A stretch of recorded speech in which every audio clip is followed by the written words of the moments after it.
안녕하세요, 달술입니다. 오늘은 바람도 쐬고 경매 물건도 보려고 거제도로 가는 길에 휴게소에 잠깐 들렀습니다. 여기는 시범빵이 유명하다고 하더라고요. 그래서 하나 사 먹으면서 오늘의 목적지로 갑니다. 오늘의 목적물은 거제시 하청면에 위치하고 있습니다. 주변에는 조선소도 보이고요. 바로 앞이 이렇게 바다로 탁 트여 있어서 그런지 펜션이라든지 글램핑장이라든지 이런 것들이 많이 있는 것을 볼 수 있었습니다. 그리고 목적물 바로 앞에는 이렇게 분위기 있는 카페가 있는 것, 그것 말고는 딱히 뭐가 없습니다.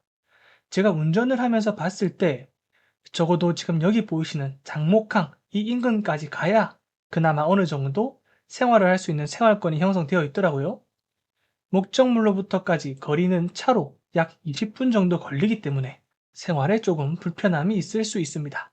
이제 현장을 한번 보겠습니다. 현장을 보시면 도로 안쪽으로 이렇게 타운하우스가 형성되어 있습니다. 총 11세대가 있고 생각보다 집들이 다닥다닥 붙어 있더라고요. 오늘의 주택은 여기 보이시는 이 주택인데 앞이 트여 있어서 바다가 보이는 그런 뷰는 좋아 보입니다. 이렇게 오르막길을 올라가면 되는데요. 생각보다 경사가 꽤나 있습니다. 올라가면서 간단한 설명을 드리자면 오늘의 주택은 토지가 약 160평, 건물은 2층으로 이루어져 있고 약 47평 정도 됩니다.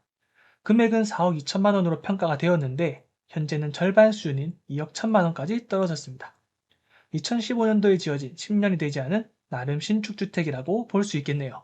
주변을 보면 조용히 거주하기도 좋아 보이고 세컨하우스 용도로 많이 이용하는 것 같아 보였습니다. 목적물은 여기입니다. 건물 옆으로 마당이 자리 잡고 있고요. 안쪽으로 길게 뻗어 있습니다. 하지만 이 중에 일부분만 포함되고 나머지는 타인의 소유라서 정확한 부분은 측량을 해야 할 것으로 보입니다. 앞에 보이는 이 돌계단으로 내려갈 수 있고 함부로 들어갈 수는 없기 때문에 여기까지만 제가 들어갈 수 있었습니다. 앞을 보면 이렇게 바다 조망권이 바로 탁 트이게 나타나기 때문에 경치 하나만큼은 확실히 좋아 보입니다. 금액적인 것들을 다 떠나서 주차가 조금 불편한 것 말고는 조용히 살거나 세컨하우스 느낌으로는 정말 괜찮아 보였습니다. 그리고 자세히 보면 가스는 LPG를 사용하고 있는 것 같습니다. 그리고 옆쪽은 실외기가 있고 여기는 창고 같죠? 근데 옆집과의 경계가 지금 너무 가깝습니다. 바로 옆에 있다고 봐도 무방하죠? 이런 부분은 아쉬운 부분이라고 볼 수 있어요. 그리고 입찰을 힘들게 하는 굉장히 큰 요소가 하나 있습니다. 이제 그 부분을 한번 보겠습니다. 여기 보이시는 이 부분이 경매로 나온 토지 부분입니다. 제가 항상 단독주택에서 가장 중요한 부분은 뭐라고 말합니까? 진입로입니다.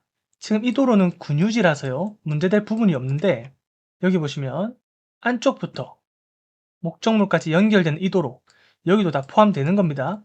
이 도로는 개인의 소유입니다. 그리고 공유를 하고 있습니다. 이 말은 개인 외에 공유자가 10명이란 뜻이에요. 총 11명이라는 겁니다. 그러면 기억나실지 모르겠지만 앞부분에 제가 이 주택들은 총 11세대가 있다고 했습니다. 하나, 둘, 셋, 넷, 다섯, 여섯, 일곱, 여덟, 아홉, 열, 열하나 맞죠? 그래서 이 진입로를 11명의 소유자들이 각각 11분의 1씩 지분으로 소유를 하고 있습니다. 여기 토지 대장을 보면 11분의 1씩 소유를 하고 있다는 게 보이죠?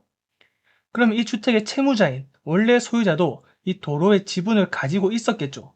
보니까 가지고 있었습니다. 하지만 경매 물건에는 보이지가 않습니다. 이 대지만 나와 있어요.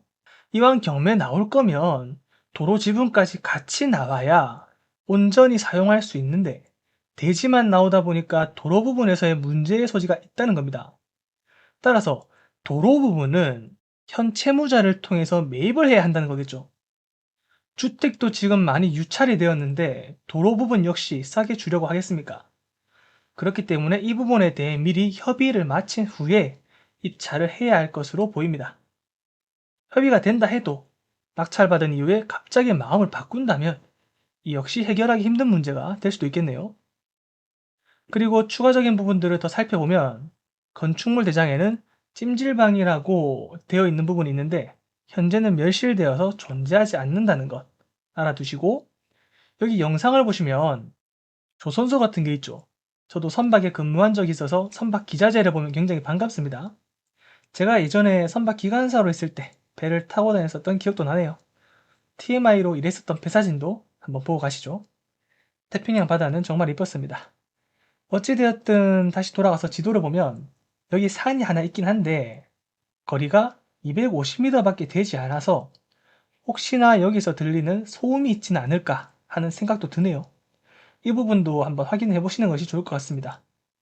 금액적인 부분도 살펴보면 같은 주택들이 지금 저렴하게는 2억 3천만 원대부터 해서 2억 8천, 3억까지 형성이 되어 있어요. 근데 지금 나와 있는 해당 주택은 이 다른 주택들보다 건물도 크고요. 토지도 조금 더 많습니다. 그렇기 때문에 실제 거래 가격은 이 금액보다는 높은 3억 초반대 정도로 추측해 볼 수 있습니다. 현재 2억 1천만 원대까지 떨어졌으니 금액으로만 보자면 이번 기회에 낙찰자가 나오지 않을까 하는 생각이 듭니다. 마지막으로 권리관계를 살펴보면 임차인은 없습니다. 소유자 말고 강씨가 전입되어 있는데 날짜를 보면 대항력을 주장할 수 없는 임차인이기 때문에 임차인이 아닐 수도 있어요. 신경 쓰지 않아도 됩니다. 그리고 등기부상 권리도 2015년 9월 14일에 설정된 근저당권 이후로는 전부 소멸되기 때문에 권리상으로도 문제가 없는 물건이네요. 자, 이렇게 오늘 영상을 마치고요. 재밌게 보셨다면 구독과 좋아요 눌러주시면 감사하겠습니다.